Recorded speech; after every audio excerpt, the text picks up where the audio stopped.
I don't think you need me to tell you this, but the Zelda series is awesome.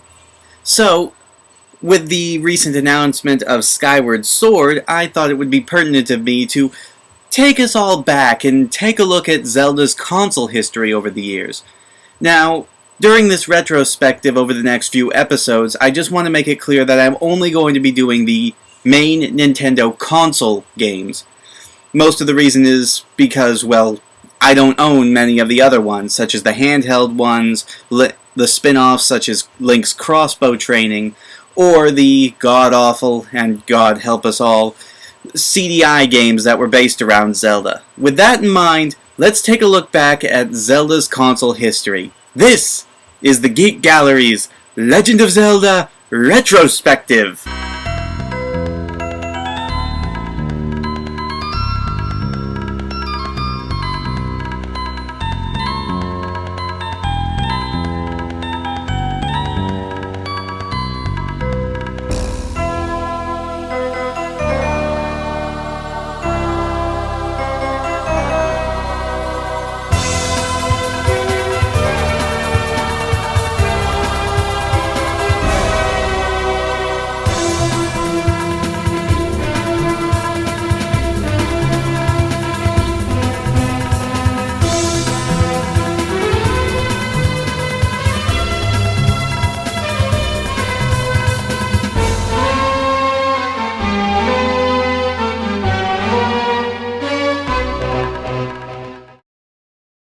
Now, before we can talk about the Zelda series proper, we have to first discuss this man, at least briefly.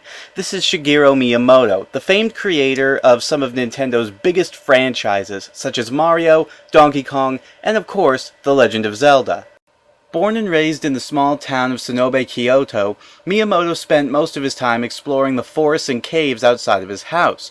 These explorations he would later cite as his main inspiration for his brainchild, The Legend of Zelda, released on the Famicom Disk System in 1986 and later on that same year on the Nintendo Entertainment System.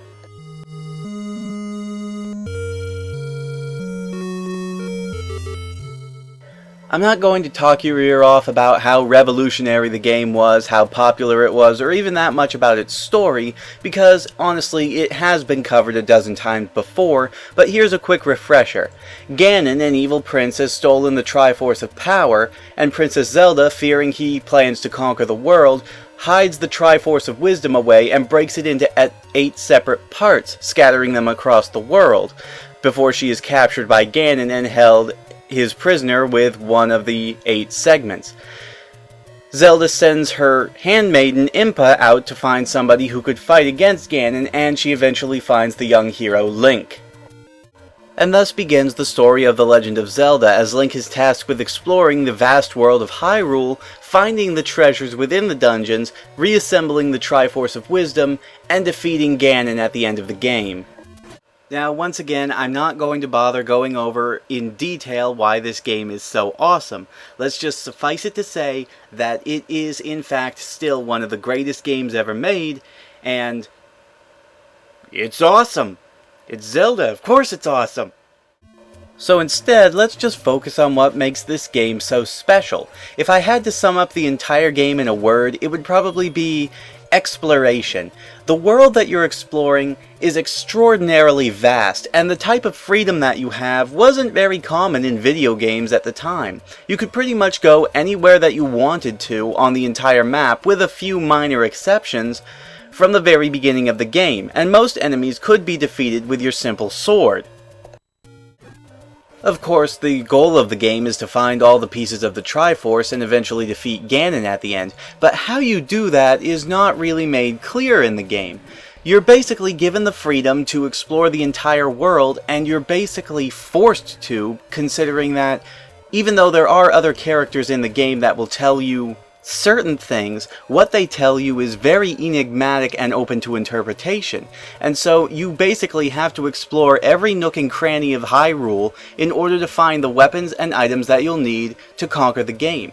Even some of the dungeon entrances aren't really out in the open, and so you have to use unorthodox methods in order to find them. The dungeons themselves collectively referred to as the underworld, start out relatively linear and simple, with just basic tasks such as find the key, unlock the door, and beat the boss at the end, but pretty soon they become far less linear and far less self-explanatory on how to get through them, forcing you to search for hidden passages and defeat multitudes of very difficult enemies with the different types of weapons you've procured over your travels. Outside of the dungeons, Hyrule itself is swimming with puzzles and different secrets to unlock, such as this area where you don't exactly know whether you're going up or down the mountain, and the screens just repeat themselves over and over unless you learn the pattern. The same is true for the Lost Woods area earlier on in the game. The game was obviously made with a bolder type of gamer in mind. In fact, Nintendo was very apprehensive about the game upon its release because they feared it wouldn't sell well due to its difficulty. However, their fears were largely unfounded, and the game became a runaway success, which is pretty easy to see why. While it wasn't the first adventure game, games like Adventure and Hydlide had come before it, nothing had really done this on this scale before. Zelda's world was massive, and it held enough secrets to keep gamers coming back for years after the game was completed. It was fun, it was adventurous, and it didn't make us level grind like Hydlide did, or it wasn't as constrictive as Adventure, for example.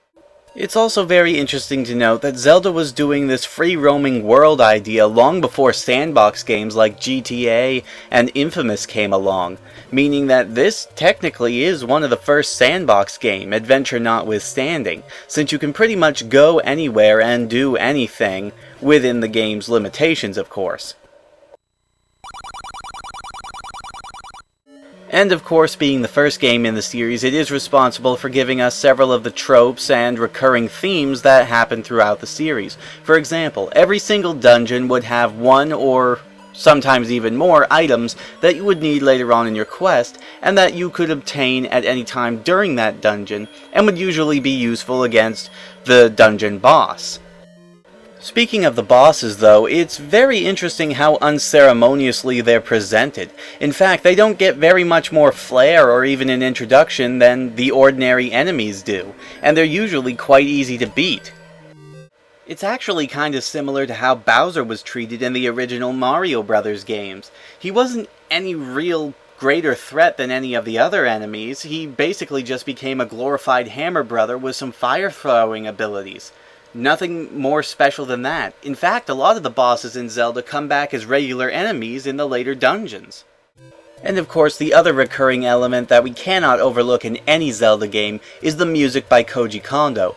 Koji Kondo has been a composer for Nintendo for many years, and has done pretty much all the music for the Mario series and the Zelda series, or at least all of the official games that have been released, and he never once fails to impress, especially in the originals, which is interesting to note because, put quite frankly, there really isn't a whole lot of music in the original Zelda. Oh, it's constantly playing to be sure, but it's never really, well, there aren't that many tracks. There's the main theme,